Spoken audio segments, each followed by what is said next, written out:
Welcome back. We are in The Rhythm of Life by Matthew Kelly, and there are sections in this book, although they're called parts. Parts.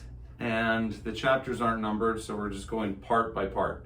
And we are in part 5, the first part of part 5, and I think that this is probably the most evidence of the author's Christian life for sure. Of the at least you've maybe read more, but of the two books that we've read, Yes, absolutely, yes. So really good, really powerful stuff, and definitely about. These are basically recovery. Oh, that's awesome. Since he's basically saying, find fulfilling life. So we're jumping into part 5. Yes, we are, and so he reminds us that we cannot create more time. That's the one. Time is the great equalizer. That's right. At least in the sense of, it sounds so obvious to say, but that's how he writes. But the way he says it is more inspiring than the way I said it. Say, we have 24 hours in a day. Yeah. It's true for everybody. That's And right. You can't do anything about it. So we don't need more of it. What we need more of is energy. Energy. And this is a big conversation when I'm coaching people because energy is cyclical. You do need to replenish your energy. You need to rest. You need to expend energy the right way on the right thing. And so he says energy is in fact our most valuable resource because it is energy that creates, or energy is created by a sense of purpose and a lifestyle that integrates our legitimate needs, our deepest desires, and our talents. So basically, the way that we want to live our life, which is hopefully fulfilling and life-giving, right? It requires the proper use of your individual energy level. Yeah, and this should sound familiar as it relates to this author. He says, by way of summary, our purpose is to become the best version of ourselves. And he says then that the rhythm, now he connects the title of the book, really the main thesis. The rhythm of life is the way of life that brings our needs, desires, and talents into harmony with each other. And that result is passion and energy. Good stuff. He lists a few levels of energy, and they can sound very emotional, but let's face it, you can feel many emotions are low energy. So he would say exhausted, burned out, defeated, depressed, right? That's the lowest, and you could just feel it in the words, right? Then level 2 would be angry, anxious, defensive, resentful. Third level would be mellow and serene. Fourth level would be confident, joyful, enthusiastic, and invigorated, right? So then the question is, what level am I at? What level are you at? Right, because it's important to know what level you are at and what level you want to be at, right? You just get into desire. In fact, here it is. Desire is the greatest motivator. So you first have to want a rhythm of life that is desirable. That's right. And so he suggests that there are 3, he calls them instruments. I love that. Yeah. There are 3 instruments that will increase our energy level. So we're about to look at the first one of those 3. Yeah. I want to read this though about the rhythm of life. I thought this was so interesting. The rhythm of life leads to the satisfaction of the deepest desires of our hearts, which is the fulfillment of the will of God. I definitely had to read it a few times because I thought, well, what's the will of God? But let's face it, our deepest desires is what? To be loved, is to have that question answered of, does God love me? Am I worth being around?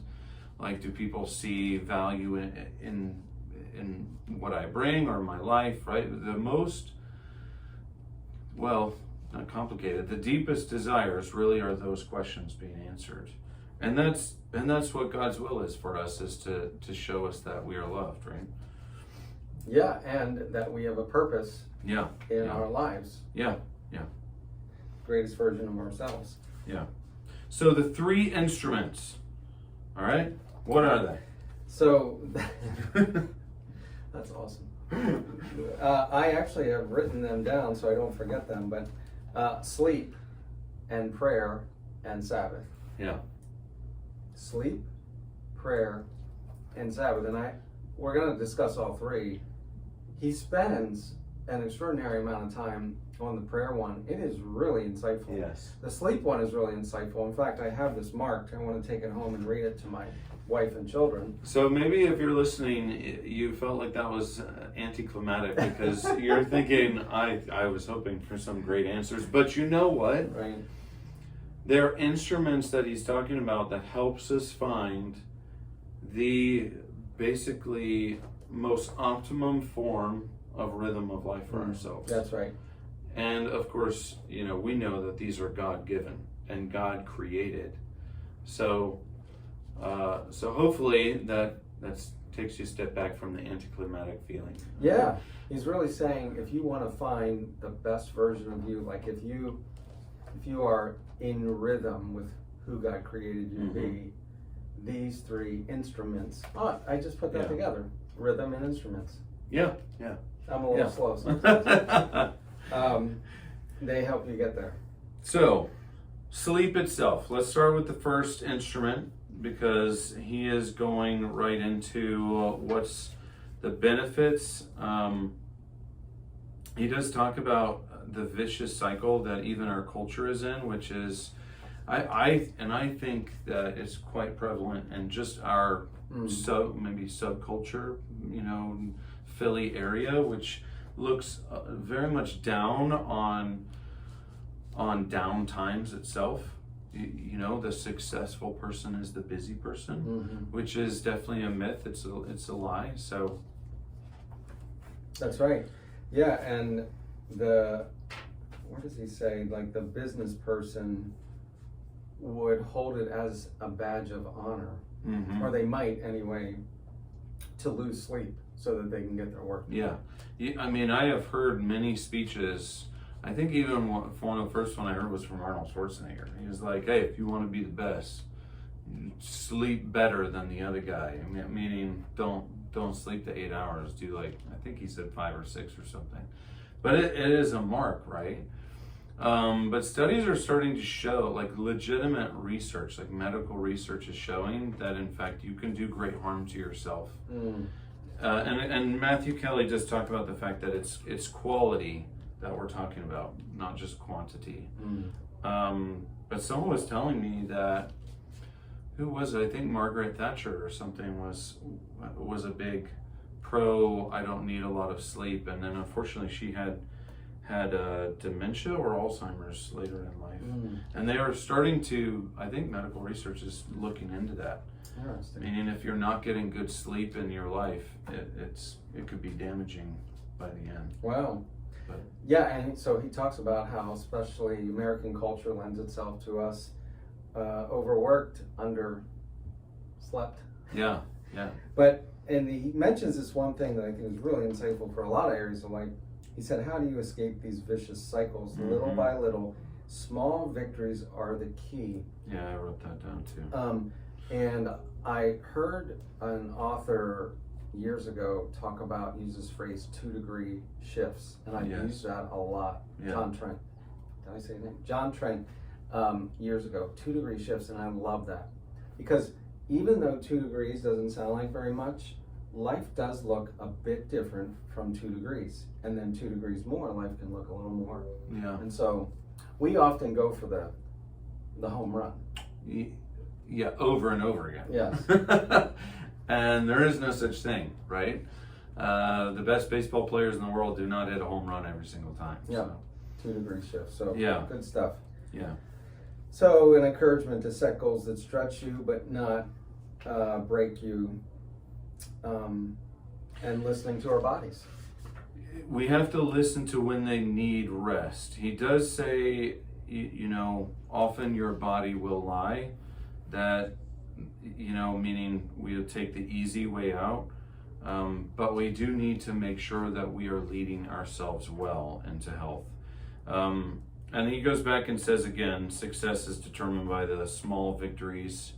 Make sure that we are looking towards those to keep us on track, because we do need the small victories that help motivate us to keep going on those. Yeah. So this, and in fact, that was just talking about sleep itself, but then he talks, now the next chapter is called First Instrument. Right. And he's basically saying, look, we need sleep for the renewal of it. And I think that's like the microcosm season, right? I mean, you see seasons in nature, and actually the smallest, well, maybe one of the smallest, is you're awake and then you're asleep. God made that for a reason. I think it is interesting that again, so simple and yet in some ways profound. He says that sleep is one of our legitimate physical needs, which I think we all know that. But he says it quite forcefully in the first paragraph. If you were forced to stay awake long enough, you would die. Yes, that research has been, I think, do you say legitimized? I think there was even a movie about that where people couldn't fall asleep and they were dying because they just couldn't go to sleep. But anyway, so it's very much real. In fact, I think one of the studies on not getting sleep was they compared it almost like a drunk person, the how much brain activity and awareness started to decrease when you started needing sleep, which means that your effectiveness and efficiency for everything just dramatically drops if you are constantly fatigued, which he does say. He does talk about how we are, let's see, the truth is people are walking around half asleep all the time. Every day people are exhausted. They are fatigued because fatigue is a pattern in our lives now. So absolutely. Yeah, I do think sometimes I think of sleep as I have to sleep because I'm tired, which of course is true, but I also have to sleep because it renews me, it reinvigorates me, it gives my brain a time. We've talked about this, and I feel like it gives my brain a chance to reset. Yeah. Maybe to heal some hurts from the day. That's from what's that? That's from the trauma book, right? Yes. The there you go. The body keeps the score. Yes. They talked about how our time in sleep is the time where our brain uses to process, process and bring healing, especially in areas where we can't handle it. The unimaginable, right? Yes. So really, I mean, he basically says, look, if you want to live life to the fullest, you do need rest, because it's not about having the extra space to use however you want, but to actually maximize and savor every moment. In fact, he does say every day should be savored. It's about being able to devote yourself completely to whatever is before you. So he threw in this short paragraph at the top of page 183, second paragraph from the top, which when I first read it, I thought, I'm not even sure how that fits, because it says, so he's talking about sleep, and all of a sudden he says, in this era of lust, we lust even after knowledge. Foolishly we believe that wisdom is the amassing of knowledge. We want to know more, but we do not want to live what we already know. And I thought, okay, I kind of get that, but how does that relate to sleep? And then after I underlined and started, I said, he's basically telling us we all know we need to sleep, but we don't. Right. We often don't do a good job of that. Right. We are resisting what is completely natural. The natural is your body needs 6 to 8 hours, depending on who you are. And we resist that because we want to use those hours to how we want to use it, and not how it's naturally and done, right? That's right. That's So- right.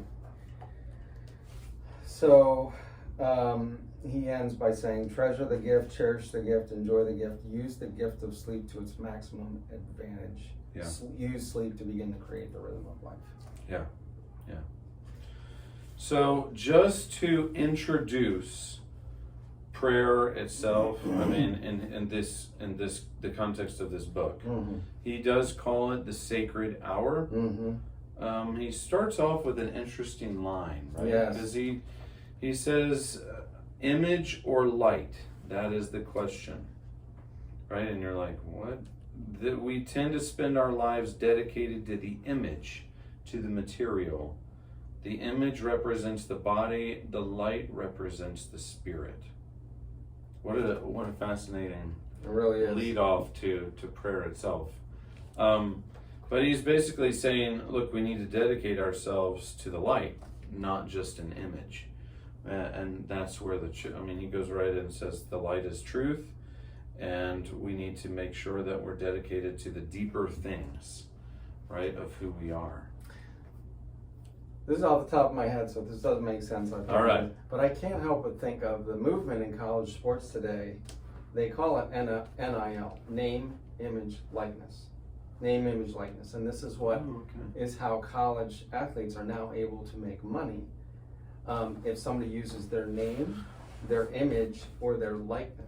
Well, I've read about that because of the fact that companies want to use that for games or for whatever. Yes, and for so promotion. it's a way that they can begin to, because college athletes So they proved that then. previously couldn't get paid. But So I under wonder NIL what that does to the athletes. well, I'm. It's a bit of a play on words, but I can't help but say it. Name, it's my connection string. Yeah, Name, image, likeness. What if it were name, image, light? Yeah. Yes. Yeah. Right, but we don't really care so much about that. No. The light, No. the light piece, and he's making this reference between image being physical, Yeah. yeah, and light. Well, you can't see light, right?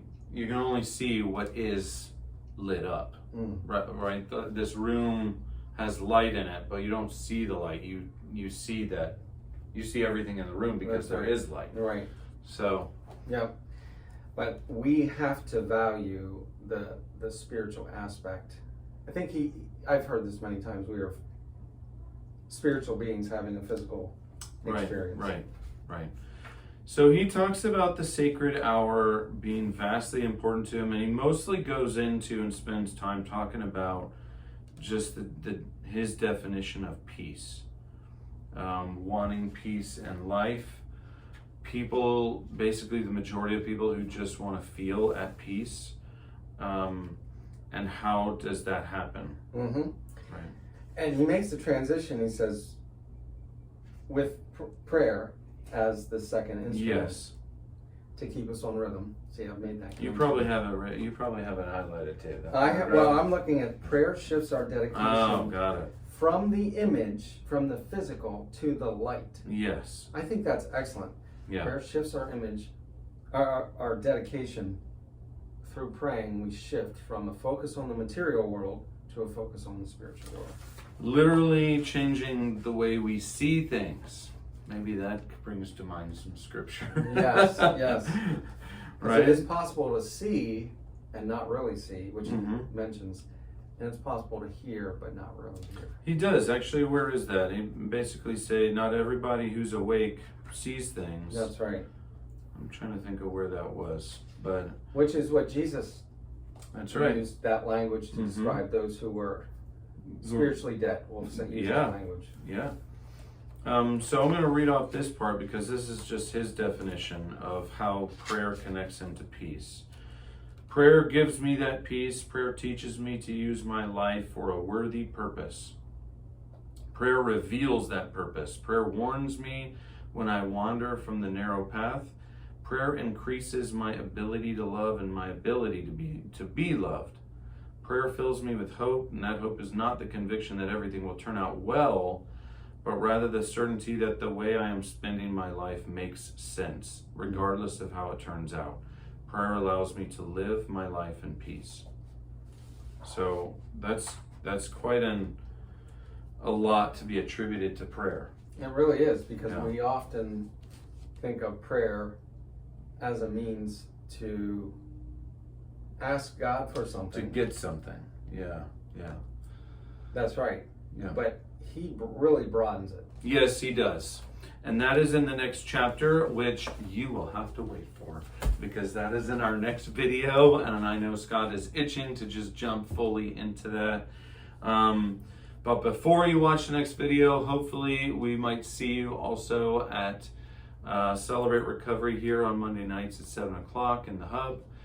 Or you can come earlier, because we have dinner together as well, starting around 6:15. And if not, then hopefully we will see you on the next video.